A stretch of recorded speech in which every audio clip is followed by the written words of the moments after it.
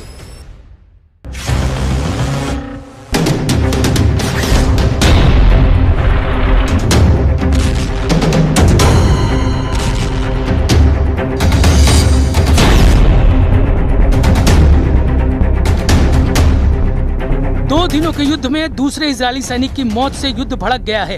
Hezbollah लड़ाके अब रात में फर्स्ट पर्सन व्यू ड्रोन की बौछार से इजराइल को दहला रहे हैं। इसलिए आईडीएफ ने हिजबुल्लाह आतंकियों को नबाती से खदेड़ना शुरू कर दिया है। इजराइल ने धमकी दी है कि नबाती में रहने वाले लेबनानी नागरिक इलाके को जल्द खाली कर दे। नागरिकों को जहरानी नदी के उत्तर भाग जाने की चेतावनी दी गई है। इजराइल ने दक्षिणी लेबनान में एक बड़ा बफर जोन बना लिया है। ये बफर जोन लेबनान के कुल क्षेत्रफल का लगभग 10% हिस्सा है, जिसकी सीमा इजराइल से लिटानी नदी और भूमध्य सागरी तट से लेकर सीरियाई सीमा माउंट हार्मोन तक है।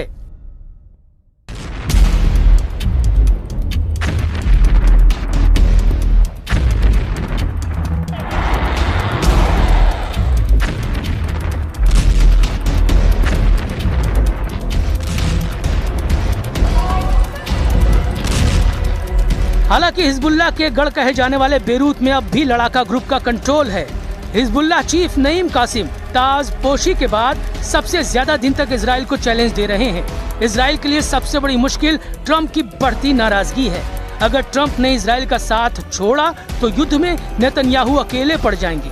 बिना अमेरिका के इजराइल कितने दिन युद्ध में टिक पाएगा समझना मुश्किल नहीं, क्योंकि अब तो इजराइल के अंदर ही नेतन्याहू का भारी विरोध शुरू हो गया है।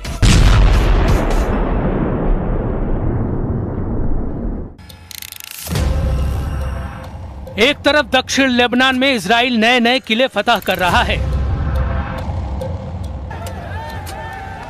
दूसरी तरफ उन किलों पर कब्जा जमाए रखने के लिए नेतन्याहू के सामने सैनिकों का संकट खड़ा हो गया है। इजराइल के कंट्रोल वाले पश्चिमी यरूशलेम में कोहराम मचा हुआ है।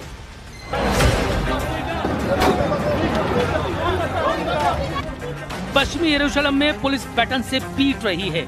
ये हंगामा करने वाले हैं हारेदी प्रदर्शनकारी। इन्होंने सेना में भर्ती के खिलाफ मोर्चा खोला हुआ है। हारेदी यहूदियों की रैली नेतन्याहू को बार बार चैलेंज कर रही है।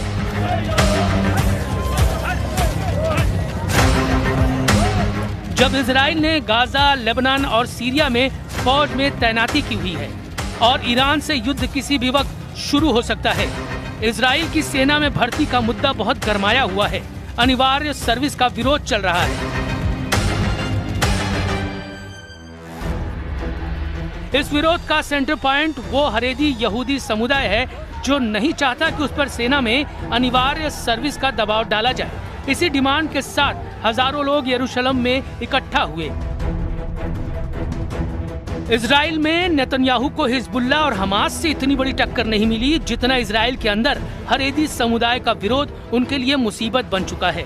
भ्रष्टाचार के मुकदमों के अलावा अब ये भीड़ नेतन्याहू पर आग बबूला है। ये लोग युद्ध में नहीं जाना चाहते। हारेदी यहूदियों की दलील है कि पवित्र किताब तोरा का अध्ययन इजराइल की हिफाजत करता है। ऐसा करना उनकी ही जिम्मेदारी है, इसलिए उन्हें फौज में भर्ती से छूट मिलनी चाहिए। हारेदी यहूदियों का मानना है कि सेना का माहौल उनके धार्मिक नियमों से अलग है, जहां पुरुष और महिलाएं साथ रहते हैं। खाने पीने के नियम भी ऐसे हैं जो उनकी प्रार्थना के नियमों से मेल नहीं खाते। हारेदी यहूदी समुदाय इजराइल देश की स्थापना को भी सही नहीं मानता। ऐसे में हारेदी युवाओं की धार्मिक आस्था कमजोर होती है।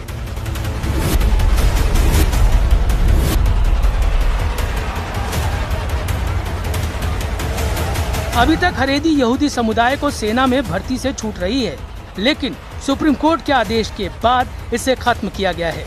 नेतन्याहू के गठबंधन वाले साथी भी यही चाहते हैं। ऐसे में नेतन्याहू सरकार से हारेदी समुदाय की टक्कर तेज होती जा रही है, लेकिन नेतन्याहू की दिलेरी से दुश्मन वाकिफ है। फाइटर लीडर कभी भी मुश्किलों से घबराते नहीं। दुश्मनों की भीड़ कितनी ही बड़ी क्यों न हो, इजराइल टकराने से बचता नहीं। इजराइल जमकर लड़ रहा है। फैसला ट्रम्प को करना है कि वो साथ देंगे या नहीं, क्योंकि ये युद्ध इजराइल से ज्यादा उनकी साख का सवाल है।